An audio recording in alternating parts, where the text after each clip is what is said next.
بل فيري هذا المصحف كساء وسوقبت وآدم عدي إن آخر ست هل صورة ضاقاما أما هل صفحة آخر ست ما حرف بي صورة داسي كوبانتا أما بجاسي أما حرف بك كوبية نبي محمد محمد صلى الله عليه وسلم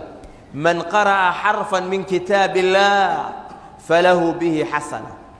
والحسنة بعشر أمثالها قفك حرف آخر كتاب كإلهي وحول هي حسنة حسنة دينا إلى طوان الله بيا لا أقول ألف لام ميم حرف ألف لام ميم هدأوا هي حرف إنه يتهي ماذا ينبي ولكن ألف حرف ولام حرف وميم حرف صد حرفي ألف لام ميم صد حرفي متكست waxa laga siinaya hal xasan halkii xasanana waa 10 soddon xasana kaaga soo baxay marka tiraade alif lam mim maalinka ugu baahi badan tahay ayayna kayd ku toohelaysa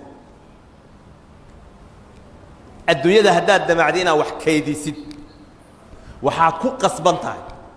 ina u dhidid ina waqti siisid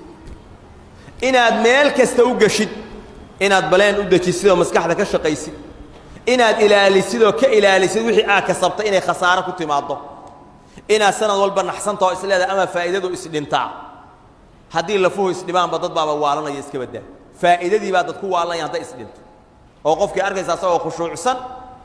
oo niyad jabsan oo oranay sanadkan sanad ma ahayn xawma faa'iido wax yar aan macna lahayn baa faa'iido sidaas adduunyada qofku u ilaashanaya muxuu rabaa xoogaagan inuu isku ilaaliyo ayuu doonaya midaan qaninimada ah oo xasanaadka faraha badan ah oo aan juhdi badan u baahnayn oo aan dib badan aadan u marahayn oo ilaahay subxaanahu wa tacaala kuu sahlay oo kayd kuu gelaysa kaydkeedana dib dambe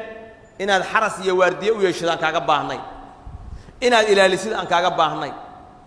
wax kaa gaaraya dhibaato ayna ilaahay kuu kaydinaya subxaanahu wa tacaala middaasa waxay tahay midda mudan oo inaynu awoodda aynu saarno